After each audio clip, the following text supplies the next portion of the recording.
Well, hello again. Thanks for coming to Describe TV. Once again, we have a really interesting show. We're going to talk about how the EV takeover of the automobile market might not be the end. It might not be just switch to EVs and everything will be okay. It might get worse than that, where they might even take away your EVs. So they're coming for your cars. That's the headline.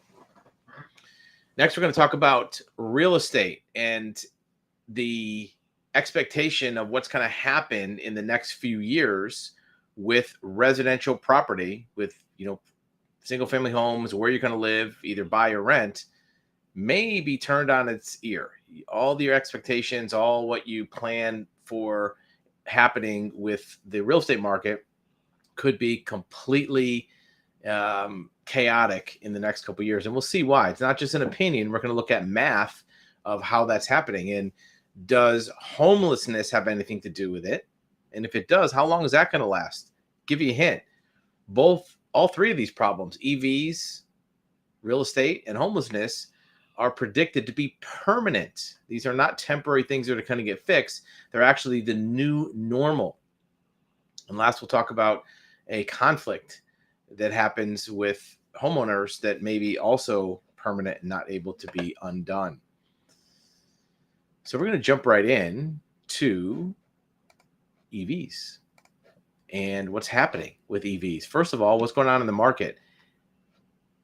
EVs are piling up on dealers' lots. This talks about the Ford Mustang Mach-E, and some of you car enthusiasts might have considered it a sacrilege for them to name an EV Mustang. Use the word Ford Mustang for an electric vehicle. Ford Mustang has a storied history going back almost 60 years.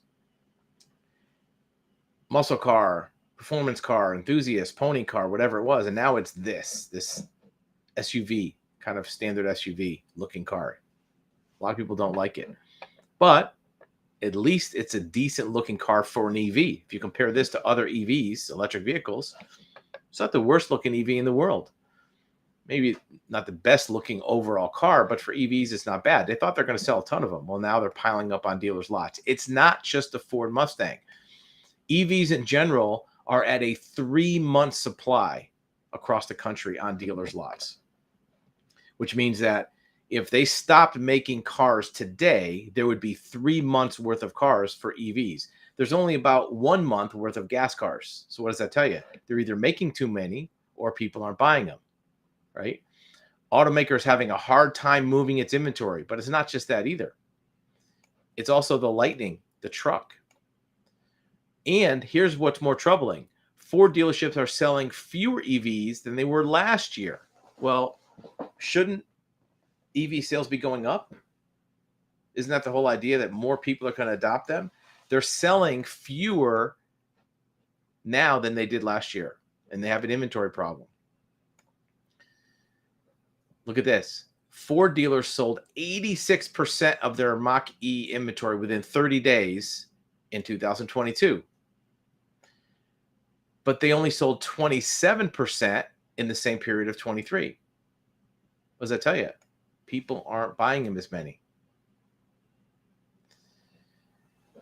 This is something that if I was an automaker, I'd be troubled. More importantly, if I was government or somebody that wants EVs on the road, this is a canary in the coal mine. What are they doing about it? Well, a new EPA rule is trying to force 60% of car sales to be EVs in just 7 years. 7 years may seem like a long time, but it's really not. Think about what year your car is.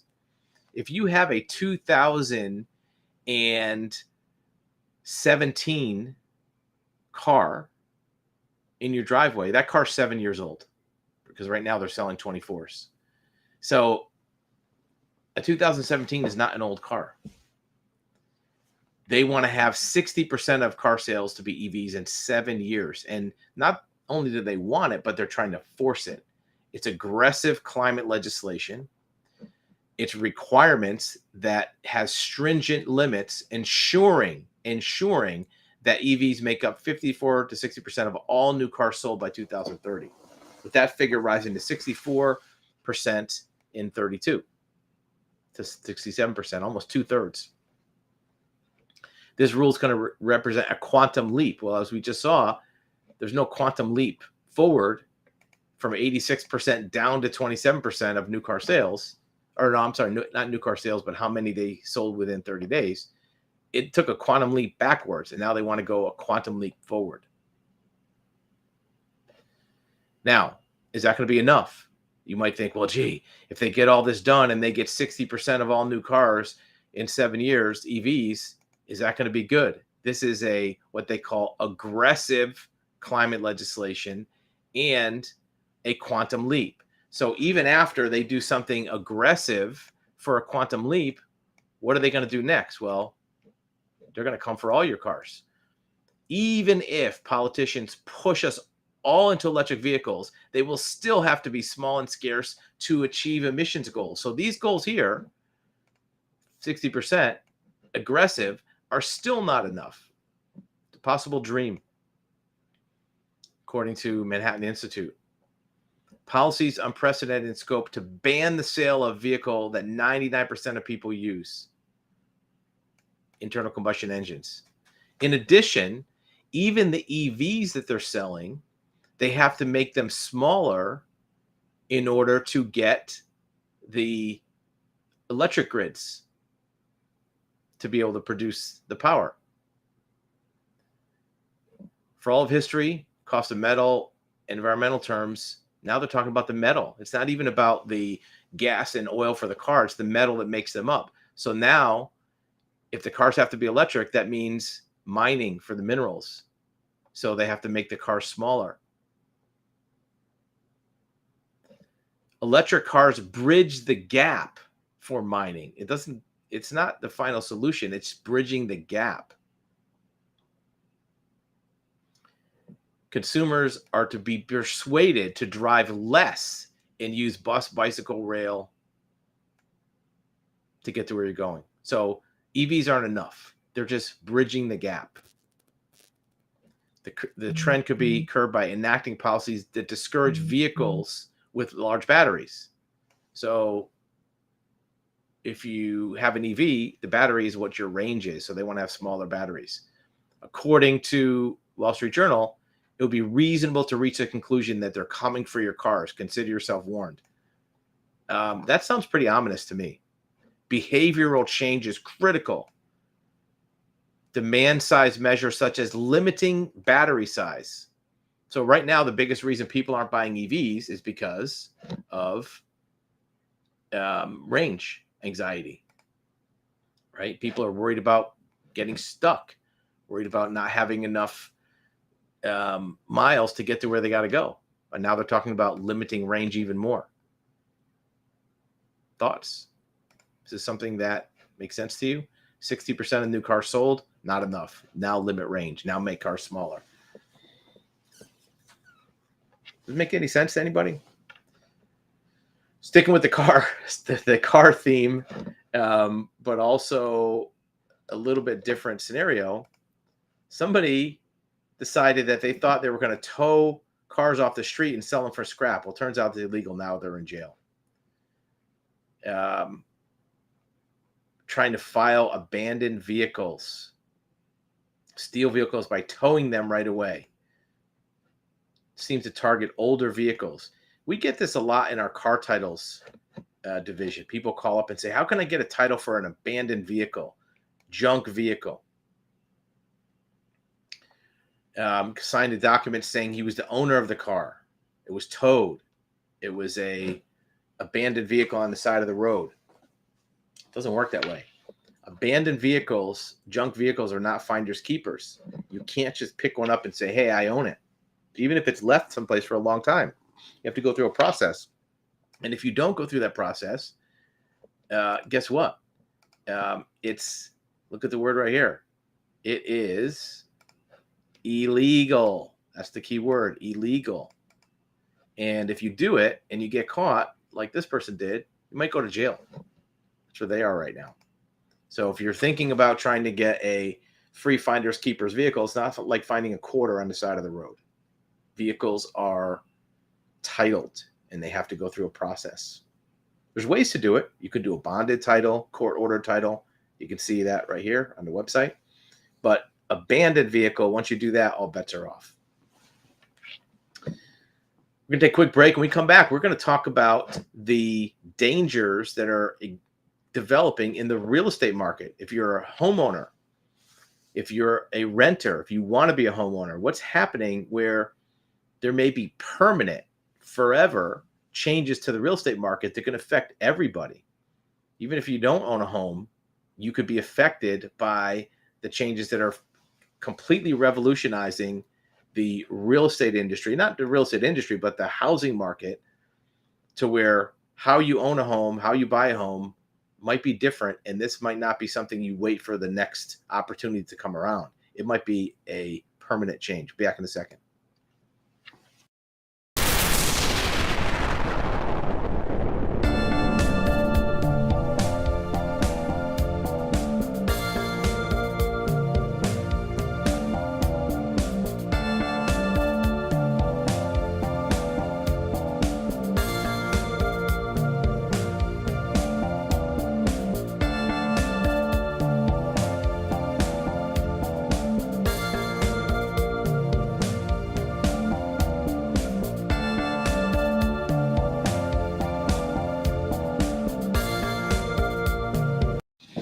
All right, told you it'd be quick. So here's the deal. Everybody needs to live somewhere. Doesn't matter where it is. You could live in a mansion, you could live in an apartment, you could live in a single family home, you could live in a box for that matter. Everybody needs to live somewhere. But how is the distribution of these properties being handled? It used to be that typical life pathway, graduate high school, maybe go to college, get a job, rent an apartment, rent a house. At some point you buy a starter home. That's your entry level into this conveyor belt of home ownership. You buy a starter home, you live there for a few years, then you upgrade to maybe a little bit nicer home, maybe your dream home, maybe you move to another city for your job. It's all changed. It's all changed.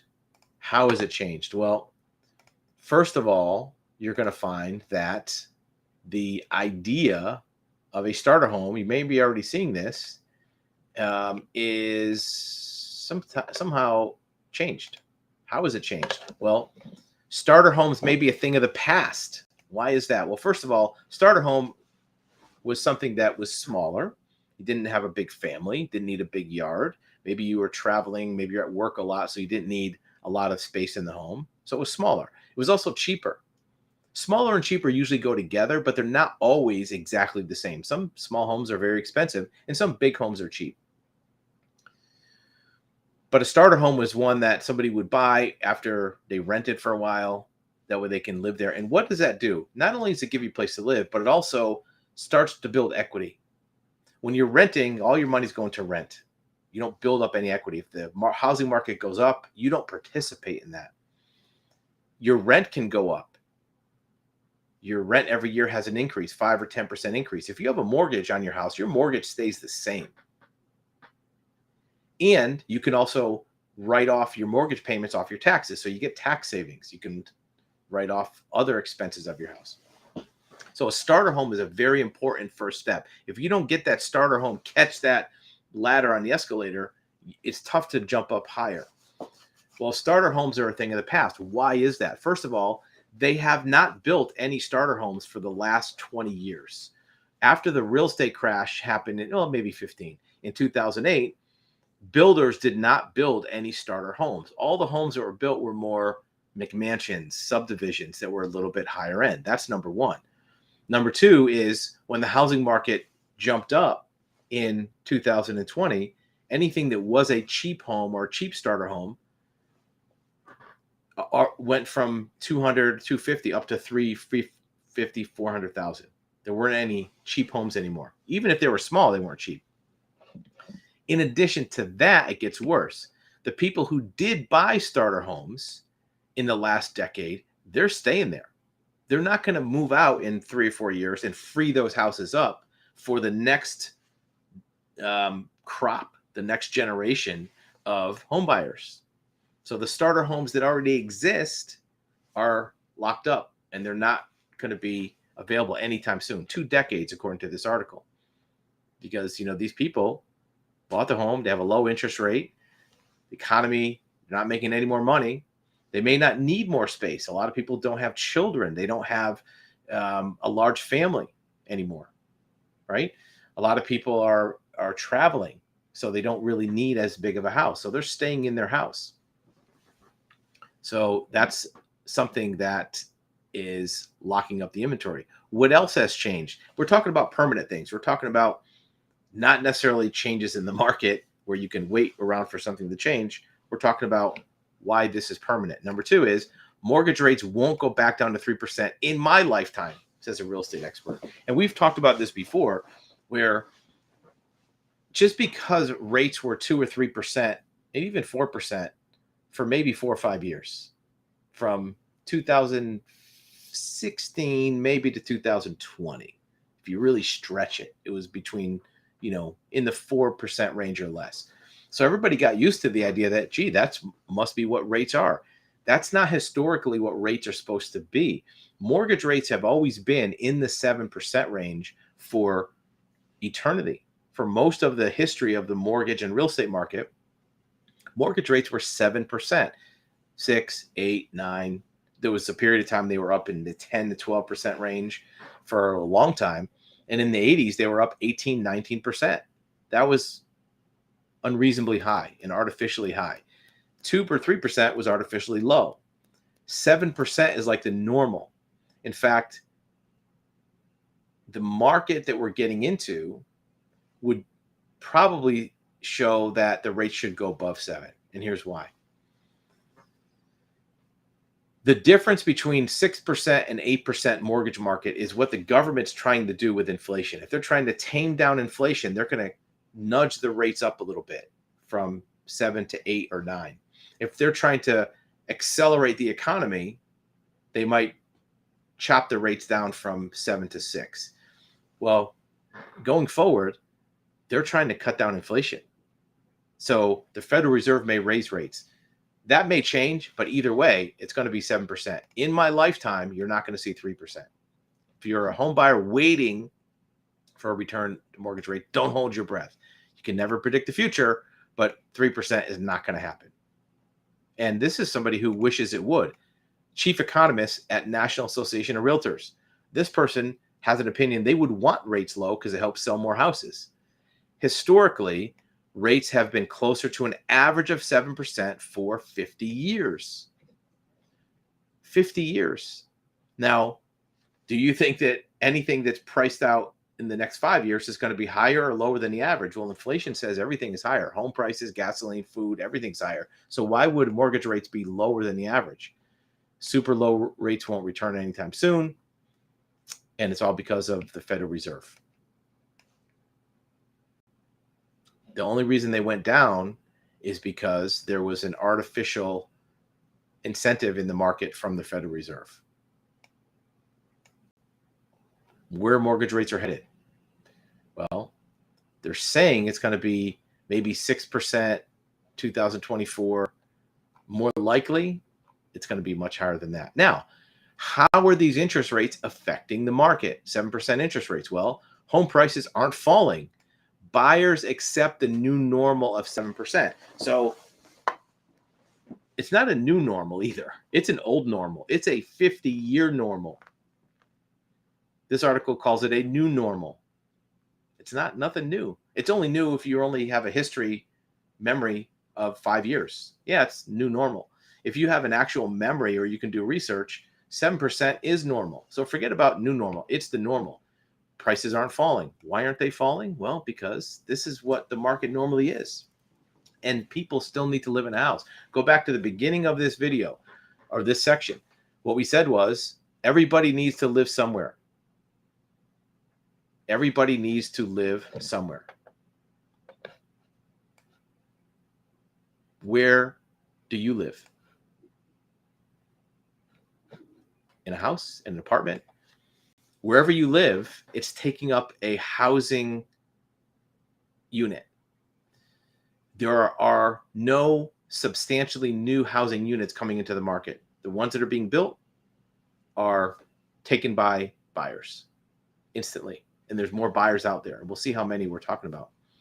So at 7% mortgage, that's the normal. and the number of people need to be houses is the same, home prices aren't falling, and they're not going to fall. Prices are unlikely to ease until mortgage rates pull back to the 5% range. Even then, probably not. What does that mean? Home prices hit a fresh record again amid worsening housing supply. Again, housing supply isn't getting better, it's getting worse. Builders are not out there building a ton of homes. Builders still are cautious. They're not sure how many people want to buy a house. If rates go up to 8, is it going to cut back on sales? And it's not like if you're a store and you have too many bottles of Coca-Cola on your shelf that you can just discount and blow them out. Houses are very difficult to discount because the profit margins are relatively thin. So builders aren't building a ton. In addition, the builders that do want to build a lot of homes, they still have problems of getting workforce. Not a lot of people that are qualified to do many of the tasks of building a house, especially the skilled trades, roofing, plumbing, electrical, HVAC, even framing. There's not a lot of people out there. And the people that are out there, you have to pay a lot of money. We have some builders who are colleagues of ours who are paying $50 to $60 an hour for skilled trades. And that's something that puts a crimp in how many houses you can build. In addition to that, is there a reason that there are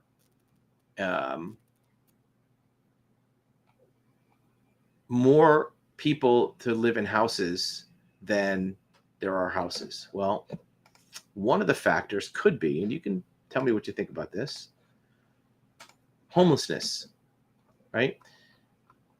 California has spent billions to fight homelessness. The problem is worse. Well, buried in this article is the fact that we need 2 million more units in California, just California. There are 170,000 unhoused people now. I don't know how they get the 2 million from 170 unhoused. It probably means that there's another couple million people that technically have a house, but maybe 4 families living in an apartment kind of thing. But California is saying they need 2.5 million more units. Nationwide, the number is like 5 or 6 million, according to what people say. So are homeless numbers affecting the housing market? Well, if it is that going to change? Again, we're talking about permanent things. Is homelessness going to go away? Well, according to NPR, couldn't be more of a progressive source, there's no end in sight. There's no end in sight for 4 reasons, not just one reason, 4 reasons. There's no end in sight to homelessness. So if homelessness is contributing to the housing market being tight and not having enough homes, if homelessness has anything to do with it, and there's no end in sight, what does that tell you? Maybe there's no end in sight to the housing market problem. This is the Los Angeles mayor who said there's no end in sight, in addition to NPR. We need to normalize the fact that we're living in a crisis. It's part of a steady rise in the country since 2016. Maybe there's a correlation there. More people than ever are being housed, but even more people are falling into homelessness. So they are building houses and apartments and people to move into, but more people are becoming burdened by not having a house. So we'll talk after the break about what the thoughts are. We're going to hit on 2 other quick subjects afterwards. First of all, AI is starting to creep onto the internet and destroy it, really. And then also how to avoid a conflict with trying to do something right and you have a conflict. I'm sure in your life you have a dispute with somebody right now, coworker, boss, spouse, relationship, family, neighbor, and we're going to talk about how that happens and why that's becoming more and more common to have conflicts in people's lives. Be back in a second.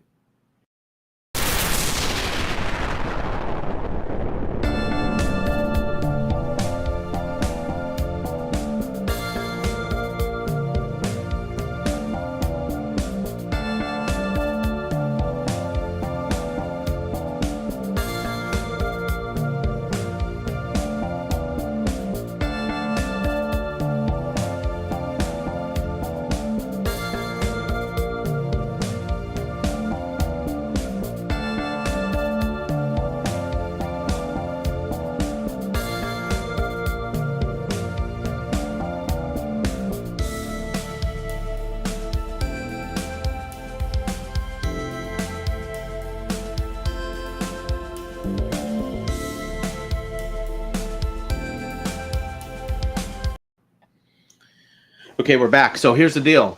AI, artificial intelligence. If you haven't heard of it, must be living under a rock. Here's the thing. It seems like it could be a good thing. It seems like it might help society, but really anywhere you're going to see it as a consumer, it could hurt you. One is, what if it comes for your job? What if AI makes things so efficient and convenient, your company doesn't need as many people anymore? They may not have AI replace a person, but look, if AI can do 5 half jobs, they may not be able to do a whole job, but they could do 5 half jobs. Now they only need 2 people to kind of do the other half of those jobs instead of 5. So it's unlikely AI is going to be able to do any one whole job completely, but it can do a lot of half jobs and take away employment. Another place you're going to run into AI is when you start to try to deal with a company as a consumer. You want to get customer service. You want to talk to sales. You want to get information. You're going to get a chatbot. You're going to get some automated system. You're not going to get an actual human, right? You're going to get to something automated. So if that's the case, where else can AI come in? Well, it can be an information source. Well, that's what is maybe the worst way that AI is going to affect your life. They call it AI junk. AI junk is polluting the internet. Online publishers are inundated with useless articles. AI generated content is multiplying. So you're probably already seeing this. You go online and you see just gibberish, borderline gibberish on websites. Nothing is making sense. If it can answer questions, produce images, and even generate essays, they use it. AI generated spam is surging and spreading across the internet. So you're not even really going to know anymore. Look, there's already millions of articles on the internet that you never even saw before, and now it's going to creep in even more. News site rating company NewsGuard found 49 fake news websites that were using AI to generate content. How do you know which ones are going to be any good? And even if it's not a spam AI site, real websites, genuine news sites, a lot of times will pull information from other sites and pass it along as true. AI Chat GPT Gold Rush is in full swing. Dozens of videos offering how to make money from AI technology. We see this all the time on our YouTube feed. Use AI to make $1 million. That part's a fad, but it is going to be just clogging up the internet with information that may or may not help anybody. So 3 ways that AI may make your life miserable. One is it could take your job or reduce your income. Number 2, it makes it harder to deal with companies because you can't reach an actual human. Number 3, it could clog up your everyday use of the internet where you get information, news, articles, anything else. Last but not least, this is a good one. This is something we deal with all the time with our mediation business. And what happens is people get into conflicts. And those conflicts could be very unexpected. This person tried to be a good neighbor, but ended up in a feud. Still has to go to court. People, in this case, they tried to do surveillance cameras. An argument ensued, right? He put up 3 cameras at the backyard to monitor. They got accused of trespass. Felt as being watched, 100% creepy. No, who knows who's right or wrong here? The bottom line is that conflicts they originate from sources which you don't expect. You might be trying to do something neighborly. We've had cases where somebody tried to help their neighbor and put their trash cans up after the trash guy came, and they sued them for harassment because they thought they were saying that they leave their trash cans out. We'd have people getting conflicts with coworkers over who poured the last cup of coffee and didn't fill it again. I'm sure right now in your life, you have some conflict, dispute, tension with you and another person. It could be who you're in a relationship with. It could be a friend, former friend, frenemy. It could be a coworker. It could be somebody in your family. Those conflicts usually start over something small and it just escalates. It's like gasoline on a fire. You want to nip that in the bud. You don't want to let it get bigger, because usually that kernel of a problem that could be solved very easily grows only because of pride, ego, revenge, jealousy, and it spirals out of control. Next thing you know, you have to go to court, or you're in a lawsuit, or you're in a fight, or you lose money, or somebody gets arrested. Shut that thing down quick. Don't let it get out of hand. There's ways to do it. You can check out our website, Telemediator. You can do this yourself. We give you all the tools on how to do your own mediation, de-escalation. If you need help, we can do that too. Most important thing is think of all of the sleepless nights, anxiety, loss of appetite, just stress that's in your life because of this conflict, whichever one it is, or more than one, or one you had before. And imagine if you could wave a magic wand and have all that go away. Think about that, and hopefully you can maybe do whatever it takes, even if it's hard work, to make it go away. Once again, we'd love to have you visit us. We do a video every day. We do it live, and then we have recordings. Make sure that you follow us so you know when it's coming out, and put your comments so we know what you'd like us to talk about.